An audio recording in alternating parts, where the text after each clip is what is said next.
అందరికీ జై శ్రీ గణేష. ఇప్పుడైతే మనం ట్యాంక్ బండ్ దగ్గరికి అయితే వచ్చేసినాం అనమాట. ఇక్కడ వెనకాల క్రేన్ కనిపిస్తుంది కదా, సూపర్ క్రేన్స్. ఇది మన ఖైరతాబాద్ మహా గణేశుడు లిఫ్ట్ చేసే క్రేన్ అనమాట. సో ఇక్కడ మొత్తం ఖైరతాబాద్ గణేశుడు ఒక 3 క్రేన్స్ అయితే ఉపయోగిస్తారు. ఒక క్రేన్ రవి క్రేన్ ఏంటంటే మన ఖైరతాబాద్ మండపంలో నుంచి లిఫ్ట్ చేసి టస్కర్ మీద పెడుతుందంట, రవి క్రేన్స్ అనమాట.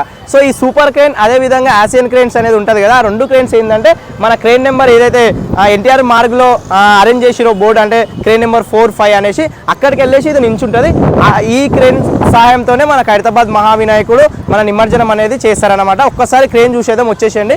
సో ఇక్కడ ఉన్న క్రేన్లు చాలా క్రేన్స్ ఉన్నాయి, దగ్గర ఒక 50-100 క్రేన్స్ అయితే ఉన్నాయి. అన్ని క్రేన్లలో ఈ క్రేన్ అనేది చాలా భారీగా చాలా పెద్దగా అయితే కనిపిస్తుంది అనమాట. ఒక్కసారి చూడండి ఇది. సో ఈ కొండి చూడండి, దీన్ని ఎంత పెద్దగా కనిపిస్తుందో, ఎంత పెద్దగా ఉందో భారీగా. సో చాలా పెద్దగా అనమాట. అంత పెద్ద వినాయకుడిని లిఫ్ట్ చేయాలి, అంత పెద్ద వినాయకుడిని నిమజ్జనం చేయాలని ఇంత పెద్దగా ఉండాలి, ఇంత భారీగా ఉండాలన్నమాట. చూడండి ఒకసారి ఇది అంతా సెటప్ చూడండి ఎంత భారీగా కనిపిస్తుందో. సో నాకు తెలిసి జర కొత్తగా కనిపిస్తుంది క్రేన్ అయితే లాస్ట్ టైం కన్నా ఈ టైం అయితే. అండ్ అదేవిధంగా టైర్లు చూడండి ఒకసారి ఎంత పెద్దగా ఉన్నాయో.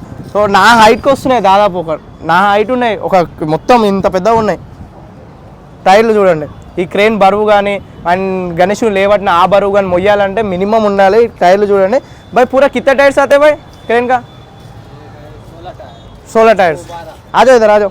सो बाय आप कौन है भाई? Crane operator. सो कहाँ से है अपना क्रेन? ये शमशाबाद से. सो बड़ा गणेश उठाने के लिए. सो पूरा कितने टायर्स रहते हैं ना? इसमें 12 ट्रेन. पूरा ये क्रेन वेट कितने उठा सकते हैं? 350 टन्स. సో 350 టన్స్ అంట. సో చూడండి, సో మొత్తం 16 టైర్లు అయితే ఉన్నాయంట. సో అన్న క్రేన్ ఆపరేటర్ అన్నమాట. సో చూడండి మొత్తం. సో పైన ముందర డ్రైవింగ్ చేసేది ఒకటి, అండ్ క్రేన్ పైన లిఫ్ట్ చేయడానికి ఇక్కడ నుంచి ఆపరేట్ చేసేది ఒకటి అన్నమాట ఇక్కడ.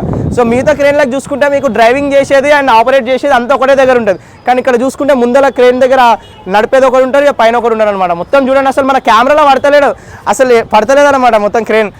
ఎట్లా అంటే ఫోటో దింపనికే పడతలేదు, అసలు వీడియో తీయడానికి కూడా పడతలేదు, అంత పెద్దగా అయితే కనిపిస్తుంది మనకి. అండ్ వెనకాల నుంచి కూడా చూద్దాం ఒకసారి, వచ్చేసేయండి. సో ఒకసారి మొత్తం చూపిస్తాం ఈ క్రేన్ కూడా. అండ్ కింద చూసుకుంటే మనకు సపోర్ట్ కోసం అనమాట, ఇక్కడ మొత్తం కదలకుండా ఉండడానికి సపోర్ట్ కోసం కూడా పెట్టిరు చూడండి. అంటే గణేషుని పైకి లేవడిన తర్వాత క్రేన్ అక్కడిక్కడ కాకుండా సపోర్ట్ కోసం. ఒక్కసారి చూడండి, ఇక ఇది మొత్తం తిరుగుతుంది అనమాట. ఈ నుంచి టైర్లు చూడండి ఎంత పెద్దగా ఉన్నాయో చూడండి. అసలు నడవడానికేనే మినిమం దీని చుట్టూ తిరిగి రానికనే 2 నిమిషాలు పడుతుంది, అంత పెద్దగా అంత విశాలంగా అయితే ఉందన్నమాట. సో ఇది. ఆయన ఖైరతాబాద్ మహావినాయకుడిని కూడా మనకి 17 తారీఖు అంటే మంగళవారం రోజు మార్నింగ్ ఒక 5 o'clockకి ఒక 6 o'clock అయితే స్టార్ట్ అయిపోతుంది అనమాట. ఇక్కడికి రావడానికి దాదాపు ఒక 12, 1, 2 గంటల మధ్యలో వచ్చేస్తుంది. ఎందుకంటే పోలీసు శాఖ వాళ్ళు ఏంటంటే ఖైరతాబాద్ మహావినాయకుడిని తొందరగా నిమజ్జనం చేయాలి. ఎందుకంటే అది పెద్ద టాస్క్. అసలు మొత్తం హైదరాబాద్లో ఉన్న గణేష్లు, చుట్టుపక్కల ఉన్న గణేష్లు మొత్తం మనకు ట్యాంక్ బండ్లో పడడానికి వస్తాయి అన్నమాట. సో ఈ ఖైరతాబాద్ గణేశుని దగ్గరనే అంత పబ్లిక్ ఉంటుంది. సో ఫస్ట్ ఖైరతాబాద్ గణేశుని పడ్డ తర్వాత, నిమజ్జనం అయిన తర్వాత మిగతా గణేష్లకి జర వీలుగా జర ఫ్రీగా ఉంటుంది అనేసి అయితే ఖైరతాబాద్ గణేశుని చాలా తొందరగా లాస్ట్ 2 years నుంచి పంపిస్తున్నారు అనమాట. సో ఖైరతాబాద్ గణేశుని లిఫ్ట్ చేసే క్రేన్ కూడా ఫైనల్ వచ్చేసింది. అండ్ మిగతా క్రేన్లను కూడా చూపిస్తా. ఇవి చిన్న క్రేన్లు అనమాట, అంటే చిన్న గణేష్లు ఒక 20 feet 10 feetలకు సంబంధించిన గణేష్లు. సో ఈ క్రేన్లన్నీ మీకు డౌట్ రావచ్చు, ఆల్రెడీ మనకు పీపుల్ ప్లాజాలు ఉన్నాయి, అదేవిధంగా ఎన్టీఆర్ మార్గ్లో కూడా ఉన్నాయి. మరి ఈ క్రేన్స్ ఎక్కడ పెడతానని డౌట్ రావచ్చు.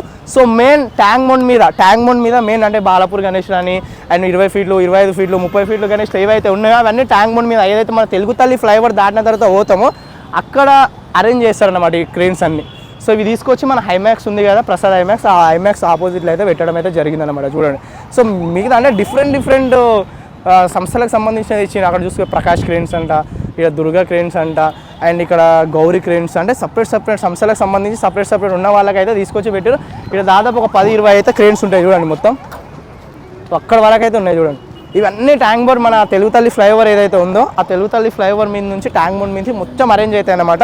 సో ఎప్పుడైనా సరే మనకి 10 రోజులు 11 రోజులకి ఈ క్రేన్స్ అన్ని తీసుకోబోతారు. అంటే ముందు ఏవైతే గణేష్లు ఉన్నాయో, అంటే చిన్న గణేష్లు మన ఏవైతే ఎన్టీఆర్ మార్గ్ ఉందో, అదేవిధంగా పీపుల్ ప్లాజా ఉంది కదా, అక్కడ వేస్తారనమాట. ఇక మిగతా పెద్ద వినాయకులు మొత్తం ట్యాంక్ బండ్ మీదకి వచ్చేసి పడిపోతాయి చూడండి ఇవన్నీ క్రేన్స్.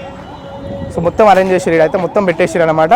సో ఇది మన ఖైరతాబాద్ గణేశుని లిఫ్ట్ చేసే మన సూపర్ క్రేన్ గురించి స్టోరీ.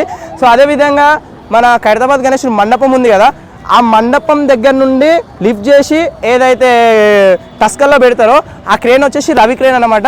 ప్రతిసారి రవి క్రేనే లేబడుతుంది. చూడాలి ఇంకా ఈసారి కూడా ఏది లేబడుతుంది అనేసి అయితే. అండ్ మనకు ఖైరతాబాద్ గణేష్ నిమజ్జనం అయ్యే ప్లేసు ఎన్టీఆర్ మార్గ్ ఉంది కదా, ఎన్టీఆర్ మార్గ్లో 4th and 5th మన ప్లేస్ ఆడనే ఉంటుంది అనమాట. 4th and 5th crane number, అది నెంబర్స్ చేస్తారు కదా, ఆ నెంబర్స్ 4th and 5th దగ్గర మన ఖైరతాబాద్ మహావినాయకుడు అయితే నిమజ్జనం అయితే. ఒకసారి మళ్ళీ ఒకసారి క్రేన్ని చూపిస్తా చూడండి మీరు. అండ్ వచ్చేవాళ్ళు దర్శనం చేసుకునే వాళ్ళు వచ్చేవాళ్ళు కూడా మార్నింగ్ ఒక 6 o'clock 7 o'clock 8 o'clock అయితే దగ్గరకు వచ్చేసి. అండ్ ఇక్కడికైతే అస్సలు రాకండి మీరు అయితే, పబ్లిక్కి చెప్తున్నా నేను.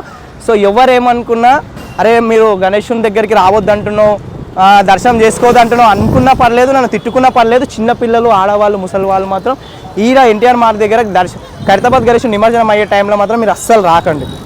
సో ఎందుకో కూడా చెప్తాను, క్రేన్ దగ్గరికి వచ్చేసండి. సో ఇది క్రేన్. సో క్రేన్ అంటే క్రేన్ దగ్గర ఉండి మాట్లాడదామని. సో ఎందుకు రావద్దు అంటున్నానంటే ఇక్కడికి వచ్చే వరకు దాదాపు మధ్యాహ్నం అయితే అయిపోతుంది, 12, 1, 2 అయితే అయిపోతుంది. ఇక్కడికి వచ్చిన తర్వాత ఎండ అనేది ఒక రేంజ్లో కొడుతుంది. సో బారిగేట్స్ అనేది మధ్యలో బారిగేట్స్ వేస్తారు. కొన్ని వేల మంది, దగ్గర 1,00,000 మంది కూడా అనుకోవచ్చు అనమాట. ఎందుకంటే దాదాపు ఖైరతాబాద్ నుంచి మన ఏదైతే సెక్రటేరియట్ అండ్ అదేవిధంగా అమరవీరుల స్తూపం ఉందో అక్కడి నుంచి ఇక్కడ మన ఖైరతాబాద్ మొత్తం ప్యాక్ అయిపోతుంది అనమాట. అండ్ ఖైరతాబాద్ గణేశుడు అనేది మధ్యలో రోడ్ ఉంటుంది కదా, 2 రోడ్లు ఉన్నాయి కదా, ఆ మధ్యలో రోడ్ల మీద బారిగేట్స్ పెద్ద పెద్ద బారిగేట్స్ వేస్తారు. ఓన్లీ ఖైరతాబాద్ గణేశుడి దగ్గర ఫ్రీ ప్లేస్ ఉంటుంది. మిగతా బారిగేట్స్ వేసిన దగ్గర ఇవతల మొత్తం సైడ్లో మొత్తం పబ్లిక్ నిండిపోతుంది అనమాట. ఆ పబ్లిక్ నిండిపోవడం వల్ల మొత్తం ఇరుకు అయిపోతుంది. అసలు పబ్లిక్ మీరు ఒక్కసారి మధ్యలోకి వచ్చిన తర్వాత మీరు మళ్ళీ రిటర్న్ వెళ్దామంటే కూడా వెళ్ళనికే ఛాన్స్ ఉండదు. లాస్ట్ ఇయర్ నా కళ్ళతో నేను చూసిన చిన్నపిల్లలు, పెద్దలు, ఆడవాళ్ళు, ముసలి వాళ్ళు చాలా అంటే చాలా ఇబ్బంది పడ్డారు. మీరు ఫ్రెండ్స్తోని లేదంటే యూత్ ఉండి ఫ్రెండ్స్తో ఉండి జర గట్టిగా ఉండి ఎంజాయ్ చేద్దాం అంటేనే రండి. పిల్లలు తీసుకొని ఆడపిల్లలను తీసుకొని మాత్రం వీడికి అయితే అస్సలు రాకని చాలా అంటే చాలా ఇబ్బందులు పడతారు. సో ఒక దేవుని దగ్గరికి రావద్దు, నిమజ్జనం అయ్యే టైంలో చూడొద్దు అని నేనే చెప్తున్నాను. ఎందుకంటే మీరు ఇబ్బంది పడతారు, చాలా కష్టం అవుతుంది అబ్బా. నిజంగా చెప్తున్నా, చాలా అంటే చాలా ప్రాబ్లమ్స్ ఫేస్ చేయాల్సి వస్తుంది. వీడికి వస్తే మాత్రం నా మాట విని మీరు వస్తే మాత్రం పొద్దుగాల 6 గంటలకి 7 గంటల టైంలో మీరు ఖైరతాబాద్ గణేశ్ మండపం ఏదైతే ఉందో ఆడ నుంచి మీకు దగ్గర సెక్రటేరియట్ అంత వరకు మీరు మంచిగా ఈజీగా దర్శనం చేసుకో. అసలు తెలుగు తల్లి ఫ్లైఓవర్ ఎక్కిరు అనుకోండి, ఖైరతాబాద్ ఫేస్ దగ్గరకు ఉండి సెల్ఫీ తీసుకోవచ్చు. ఖైరతాబాద్ గణేశ్ ఫేస్ దగ్గర మీరు అయితే ఒక ఫోటో దిగొచ్చు అన్నమాట. అంత దగ్గరికి వెళ్ళి అయితే చూసుకోవచ్చు. నిమజ్జనం అయ్యే ప్లేస్లో కొంచెం చూసుకొని ఉండండి, చాలా ఇబ్బందులు అయితే పడతారు. సో ఇది మన ఖైరతాబాద్ గణేశ్ సంబంధించి లిఫ్టింగ్కి క్రేన్ అనమాట, సూపర్ క్రేన్. సో ఫైనల్ వచ్చింది. అండ్ రవి క్రేన్స్ వచ్చిన తర్వాత, ఏషియన్ క్రేన్ వచ్చిన తర్వాత అది కూడా చూపిస్తాను. ఎవరైనా కొత్త వాళ్ళు ఉంటే సబ్స్క్రైబ్ చేసుకొని, పాత ఉంటే లైక్ చేసి షేర్ చేసి సపోర్ట్ చేస్తారని కోరుకుంటున్నాను. అందరికీ జై శ్రీ గణేశ.